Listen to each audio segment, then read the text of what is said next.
പരിശുദ്ധ റൂഹായിക്ക് സ്തുതി ആദ്യം മുതലെന്നും ഒന്നേക്ക് തന്നെ ആമേൻ.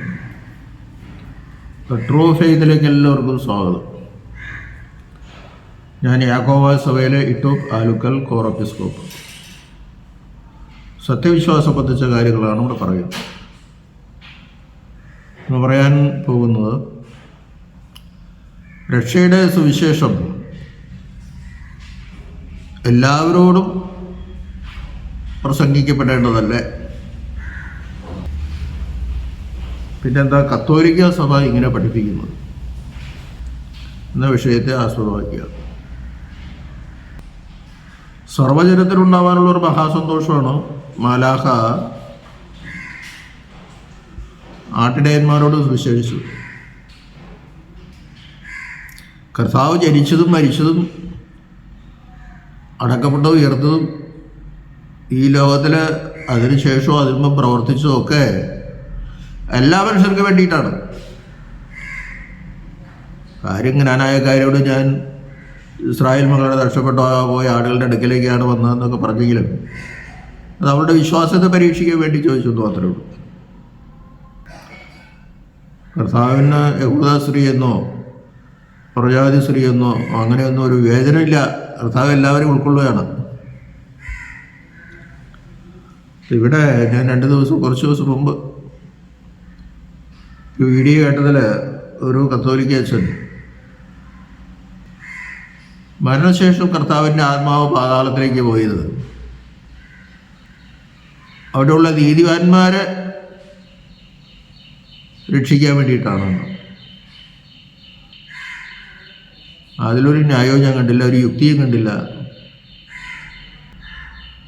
ആ പഠിപ്പിക്കുന്നത് തികച്ചും തെറ്റായിട്ട് തന്നെയാണ് എനിക്ക് മനസ്സിലാക്കാൻ സാധിക്കുന്നത്. യാക്കോബായ സഭയുടെ വിശ്വാസം അനുസരിച്ച് മരിച്ചവരുടെ ആത്മാക്കൾ ഒന്നുകിൽ പാതാളത്തിൽ അല്ലെങ്കിൽ പറുദീസയിലാണെന്നാണ്. കത്തോലിക്ക സഭ വിശ്വസിക്കുന്ന ചിലരെ നരകത്തിലേക്ക് പോകും, ചിലരെ ദണ്ഡന സ്ഥലത്തേക്ക് പോകും, ചിലർ സ്വർഗത്തിലേക്ക് പോകും. ആത്മാക്കളെ അപ്പം ആത്മാക്കൾക്ക് മാത്രമായിട്ട് സ്വർഗമില്ല. കർത്താവ് മരിച്ചിട്ട് പോലും കർത്താവിൻ്റെ ആത്മാവ് സ്വർഗത്തിലേക്ക് പോയില്ല. ശരീരത്തോടുകൂടി തേജസ്കരിക്കപ്പെട്ട ശരീരത്തോടുകൂടിയാണ് അവന് ഉയർത്തെഴുന്നേറ്റതും 40 ദിവസം സ്വർഗത്തിലേക്ക് കയറിയതും. പിന്നെ നമുക്ക് സാധിക്കും. സ്തെഫാനോസിൻ്റെ ആത്മാവിനെയാണ് കർത്താവ് സ്വീകരിച്ചത്. അതും പറുദീസയിലേക്കാണ്. സ്വർഗം എന്നോട് പറയുന്നുണ്ടെങ്കിൽ അത് പറുദീസയാണത്. അപ്പോൾ ആത്മാവിന് മാത്രമായിട്ട് ഒരു സ്വർഗീയ സന്തോഷമില്ല. നരകത്തിലും അങ്ങനെ ഒരു യാതനയില്ല ആത്മാവിന് മാത്രമായിട്ട്. യാക്കോബായ സഭയുടെ വിശ്വാസം ഞാൻ പറയും. അതെന്തുമാകട്ടെ, കർത്താവ് പാതാളത്തിൽ ചെന്ന് സുവിശേഷം അറിയിച്ചു. അത് അച്ഛൻ പറഞ്ഞ വളരെ ശരിയാണ്. നല്ലൊരു തത്വചിന്തകരാണ് അദ്ദേഹം. ദൈവശാസ്ത്രപരമായിട്ട് വളരെ വിശദമായിട്ട് വ്യാഖ്യാനിക്കുന്നുണ്ട് അദ്ദേഹം, പഠിപ്പിക്കുന്നുണ്ട് അദ്ദേഹം. ഞാൻ പല പ്രസംഗങ്ങളും കേൾക്കാറുണ്ട്, നല്ല പ്രസംഗമായിട്ട് തോന്നുന്നത്. ആ അച്ഛനിൽ നിന്ന് ഇങ്ങനെ ഒരു വിശ്വാസം പുറത്തു വന്നപ്പോൾ അത് ആകെ ഒരു കൺഫ്യൂഷനായി. ഇതെന്താ ഇവരിങ്ങനെ പഠിപ്പിക്കുന്നതായി. വിശുദ്ധ മത്തായി എഴുതിയ സുവിശേഷം 12:40 ഇങ്ങനെ പറയുന്നുണ്ട്: യോന കടലാരയുടെ വയറ്റിൽ 3 രാവും 3 പകലും ഇരുന്നത് പോലെ മനുഷ്യപുത്രൻ 3 രാവും 3 പകലും ഭൂമിയുടെ ഉള്ളിലിരിക്കും. ആ ഭൂമിയുടെ ഉള്ളിൽ എന്ന് പറയുന്നത് പാതാളത്തെ പറ്റിയാണ്. അങ്ങനെ ധരിച്ചാൽ മതി. പാതാളം സ്വർഗമൊക്കെ എന്ന് പറയുന്നത്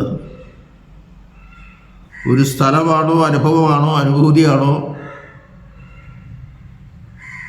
എന്നൊന്നും വ്യക്തമായിട്ട് നമുക്ക് പറയാൻ പറ്റില്ല. ഇപ്പം സ്വർഗത്തിൽ കോടിക്കണക്കിന് മാലാഖമാരുണ്ട്. അവർ ഭൂമിയിൽ വസിക്കുന്നതായിട്ട് കാവൽ മാലാഖമാരല്ലാതെ വേറെ ആരെയും നമുക്ക് കാണാൻ സാധിക്കുന്നില്ല. അപ്പോൾ എവിടെയോ ഒരു സ്ഥലം അവർക്കുണ്ടാകണം. ഉണ്ടാകാതിരിക്കാനും സാധ്യതയുണ്ട്. കാരണം ഒരു അനുഭവമാണെങ്കിൽ പിന്നെ നമുക്കത് പറയാൻ പറ്റില്ല. സ്വർഗ്ഗം എൻ്റെ സിംഹാസനം, ഭൂമി എൻ്റെ പാദപീഠം എന്ന് കർത്താവ് പറയുമ്പോൾ, അല്ലെങ്കിൽ പിതാവാ ദൈവം പറയുമ്പോൾ, ദൈവത്തിൻ്റെ സാന്നിധ്യം എല്ലായിടത്തും ഉണ്ട് എന്നുള്ള അർത്ഥത്തിൽ നാം ഗ്രഹിച്ചാൽ മതി. അപ്പോൾ ഒരു സ്ഥലം എന്നതിനേക്കാൾ കൂടുതലായിട്ട് ഒരു അനുഭവം, ഒരു അനുഭൂതി, ഒരു പ്രത്യേക തലം എന്നൊക്കെ ധരിക്കുകയാണ് കൂടുതൽ വിശ്വസനീയം എന്ന് നമുക്ക് തോന്നുന്നു. ചിലർ സ്ഥലം തന്നെ ഉണ്ടെന്ന് ശക്തിയായിട്ട് വാദിക്കുന്നുണ്ട്. അത് തെറ്റാണെന്ന് പറയാൻ പറ്റില്ല. കാരണം നമുക്ക് അവിടെ ചെന്നാലേ ഇതിൻ്റെ ഒരു പരിപൂർണമായ അർത്ഥം മനസ്സിലാകുകയുള്ളൂ. ഇവിടെ യോന കടലാരയുടെ വയറ്റിൽ 3 രാവും 3 പകലും ഇരുന്നത് പോലെ കർത്താവ് 3 ദിവസം ഭൂമിയുടെ ഉള്ളിൽ പോകും. അത് പാതാളാണെന്നറിയാം. അവിടെ ചെന്ന് കർത്താവിൻ്റെ ആത്മാവ്, കർത്താവ് മരിച്ചടക്കപ്പെട്ടു യോസേഫിൻ്റെ കല്ലറയിൽ, കല്ല് ഉരുട്ടി വെച്ചു, അത് ഭദ്രമാക്കി.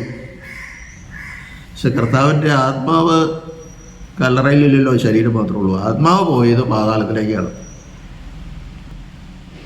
അവിടെ മരിച്ചവരുടെ ആത്മാക്കൾ അവിടെ സ്ഥിതി ചെയ്യുന്നുണ്ട്.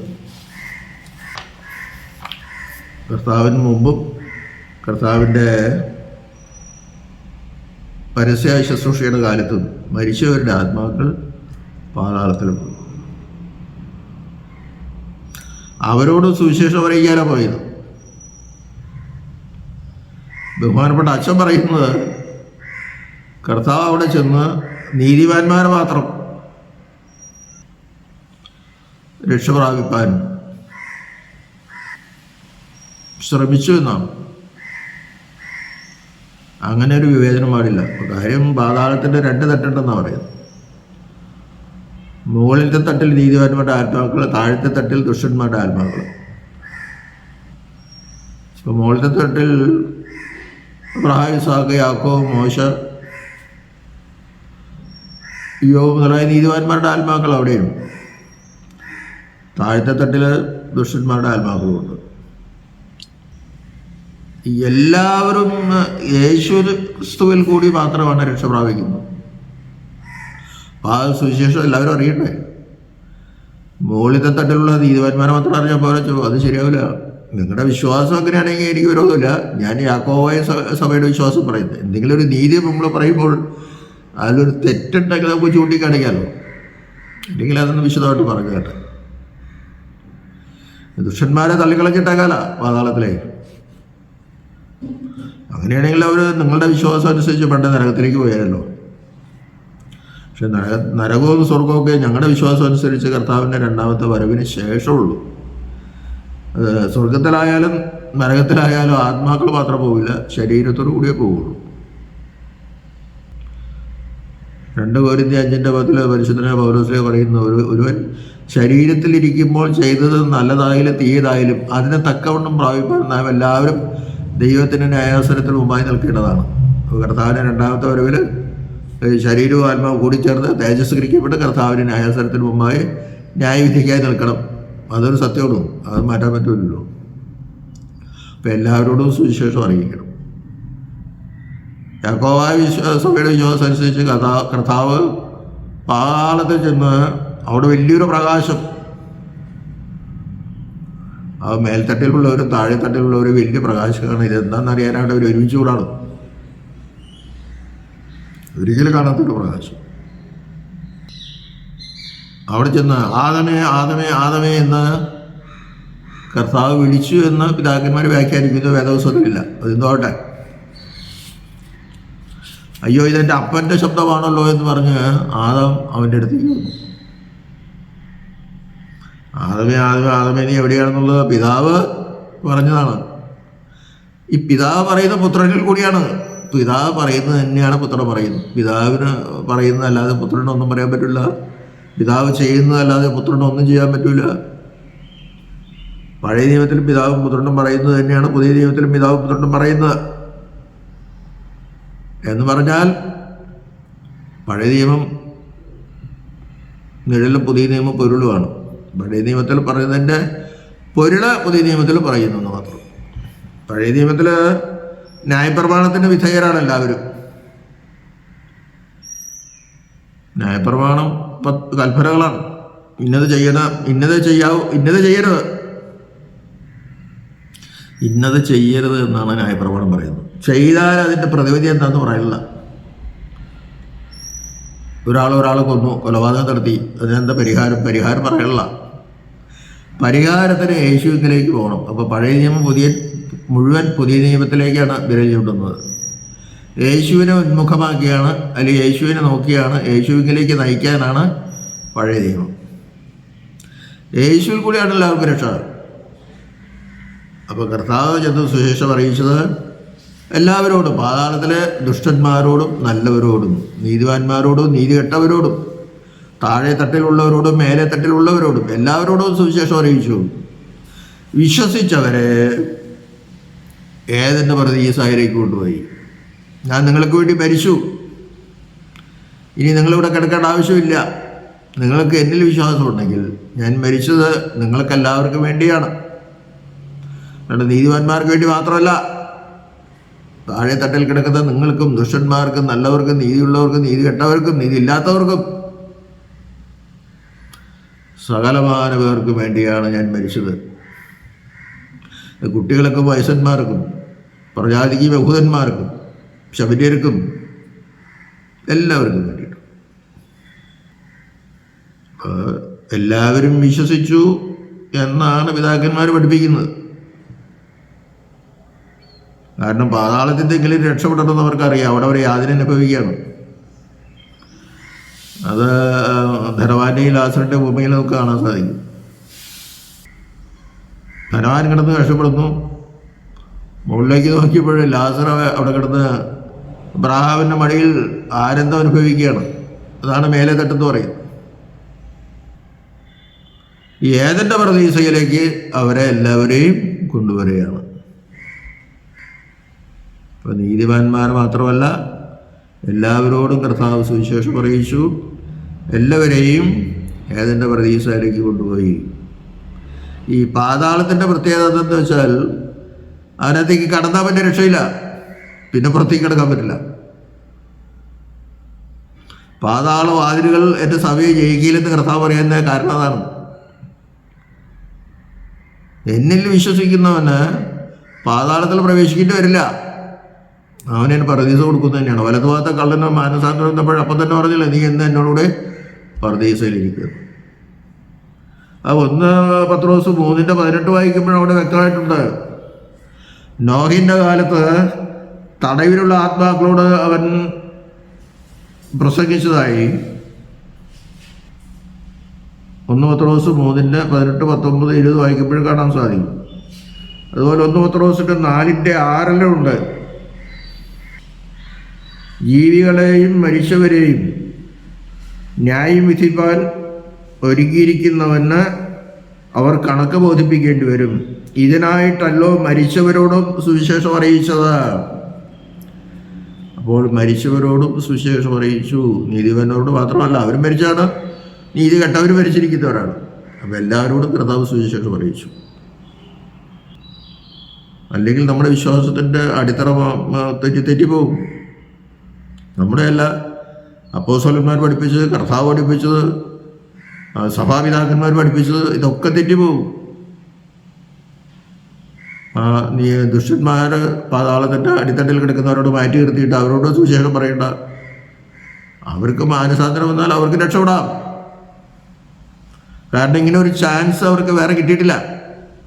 നേരെ മറിച്ച് കർത്താവിൻ്റെ ഉയർപ്പിന് ശേഷം, അല്ലെങ്കിൽ കർത്താവിൻ്റെ പരസ്യ ശുശ്രൂഷയ്ക്ക് ശേഷം അവിടെ ഈ കർത്താവ് സുവിശേഷം പ്രസംഗിക്കുന്നുണ്ട്. അപ്പോൾ അവർക്കല്ലാതെ കേൾക്കാൻ പറ്റിയിട്ടുണ്ട്. നമ്മൾ കേട്ടില്ലെങ്കിൽ നമ്മൾ വചനത്തിൽ നിന്ന് പഠിക്കുന്നുണ്ട്. അങ്ങനെ പഠിച്ചോളണം. അവർക്കൊന്നും വചനമില്ല, വചനം കേട്ടിട്ടില്ല, കേൾക്കാൻ ഉള്ള സമയമായിട്ടില്ല. ആരും അവരോട് സുവിശേഷം അറിയിച്ചില്ല. കർത്താവ് എന്നാണ് അറിയിച്ചത്. അതാണ് നമ്മൾ മനസ്സിലാക്കുന്നത്. എല്ലാവരും യേശുവിൽ കൂടി മാത്രമേ രക്ഷയുള്ളൂ. അവർക്ക് യേശുവിനെ പറ്റി കേൾക്കാൻ പറ്റിയിട്ടില്ല. ഈ മരിച്ചവർ, അന്ന് വരെ മരിച്ചവർ. അതുകൊണ്ട് അവരോട് യേശു തന്നെ എന്ന് സുവിശേഷം അറിയിച്ച് അവരെ ഏതെൻ്റെ പ്രതീക്ഷ ഏതൻ പൂട്ടിക്കിടക്കുകയായിരുന്നു. ആദാമിനെ പുറത്തിറക്കിയതിന് ശേഷം അവിടെ കർത്താവിന് മാത്രമേ അത് തുറക്കാൻ പറ്റുള്ളൂ. ആരും അങ്ങോട്ട് കിടക്കാണ്ടിരിക്കാൻ വേണ്ടിയിട്ട് അഗ്നിനാവുകളുള്ള അല്ലെങ്കിൽ അഗ്നി വാളുകളുള്ള ക്രൂപന്മാരെ കാവലിർത്തിയിരിക്കുകയായിരുന്നു അവിടെ. കർത്താവ് അതിലേക്ക് തുറന്നു. ഈ വലതുഭാഗത്തെ കള്ളിനെയും ഈ പാതാളത്തിലുണ്ടായിരുന്ന എല്ലാവരെയും അതിനകത്തേക്ക് പ്രവേശിപ്പിച്ചു. ഞാനിടുന്ന വീഡിയോയിലൊക്കെ ഒരു ഒരു ഒരു ഒരു പെന്തക്കോസ്തുകാരൻ അവനൊന്നും അറിയാനും പാടില്ല, ഒരു വിവരമില്ല. പാതാളത്തിൽ യേശുക്രിസ്തു പോയിട്ടൊന്നും വേദവസ്ഥയിൽ എഴുതിയിട്ടില്ല. പാതാളത്തിൽ അവന് വിടുകയില്ല എന്ന് എഴുതിയേക്കണേ. പാതാളത്തുള്ള വാക്ക് വേറെയുണ്ട്. അതിപ്പോൾ യോഹന്നാന്റെ പുസ്തകത്തിലുണ്ട്, സങ്കീർത്തനത്തിലൊക്കെ ഉണ്ട്. ഇവിടെ ഭൂമിയുടെ അടിത്തട്ടിൽ നിന്ന് മത്തായി പറയുന്ന പാതാളം ഉദ്ദേശിച്ച് തന്നെയാണ്. അത് ഈ ബഹുമാനപ്പെട്ട അച്ഛനും പറയുന്നുണ്ട്. അത് മനസ്സിലാക്കാനുള്ള കഴിവില്ല. 3:18 ഞാൻ പറഞ്ഞു, 18 മുതൽ വായിക്കുമ്പോഴുണ്ട്, 4:6 മത്തായി 12:40 ഇതൊന്നും വായിച്ചിട്ടില്ല. എന്നിട്ട് വെറുതെ ഇട്ട് തട്ടാണ്. അവനെ പാതാളത്തിൽ വിടുകയില്ല എന്ന് പറയുന്നത്. പാതാളത്തിലേക്ക് വിടുകയില്ലെന്നല്ല, പാതാളത്തിൽ വിടുകയില്ലെന്ന് പറഞ്ഞു കഴിഞ്ഞാൽ 3 ദിവസം കഴിയുമ്പോൾ അവൻ അവിടുന്ന് വരും. പാതാളത്തിൽ അകപ്പെട്ട് കഴിഞ്ഞാൽ പിന്നെ രക്ഷയില്ല. പക്ഷെ കർത്താവിൻ്റെ അങ്ങനെ ഉണ്ടോ? കർത്താവിൻ ദൈവമല്ലേ, അവനെപ്പോഴും എവിടെയെങ്കിലും പുറത്തെടുക്കാൻ പാടില്ലേ? പുറത്തെടുക്കാൻ പറ്റും. പാതാളത്തിൽ വിടുകയില്ല എന്ന് പറഞ്ഞാൽ കർത്താവ് അതിൽ പോയിട്ടില്ല എന്നല്ല അർത്ഥം. അത് മനസ്സിലാക്കണം. അതിനുള്ള ബുദ്ധിയൊന്നും ഇദ്ദേഹത്തിനില്ല. ഈ ചിലരൊക്കെ പറഞ്ഞു കൊടുക്കുക, അത് അങ്ങോട്ട് വിശ്വസിക്കുക, എന്താ ഏതാണെന്നൊന്നും അറിയില്ല. അക്ഷരങ്ങൾ നോക്കി മാത്രം പഠിക്കും. പാതാളത്തിൽ അവനെ വിട്ടേച്ച് പോരില്ല. 3 ദിവസം അവൻ പാതാളത്തിൽ പ്രസവിച്ചു. അത് കഴിഞ്ഞ് അവൻ്റെ ആത്മാവ് വന്ന് ഖബറിലേക്ക് വന്ന് ശരീരത്തോട് ചേർന്നു, തേജസ്കരിക്കപ്പെട്ടു. അവർ ഉയർത്തെഴുന്നേറ്റു, സ്വർഗത്തിലേക്ക് കയറി. ഇനി അവൻ 2ാമത് വരും. അപ്പോൾ നമുക്ക് ന്യായവിധി ഉണ്ടാകും. അപ്പോൾ അച്ഛൻ്റെ പഠിപ്പിക്കലിനോട് ഒരിക്കലും യോജിക്കാൻ പറ്റുന്നില്ല. ഞാൻ പറഞ്ഞാൽ തെറ്റുണ്ടെങ്കിൽ അച്ഛൻ പറഞ്ഞെന്ന് മനസ്സിലാക്കി തരണം. എൻ്റെ വീഡിയോ അദ്ദേഹം കാണില്ലെന്നൊന്നും എനിക്കറിയാൻ പാടില്ല. കാണുന്നെങ്കിൽ കാണട്ടെ.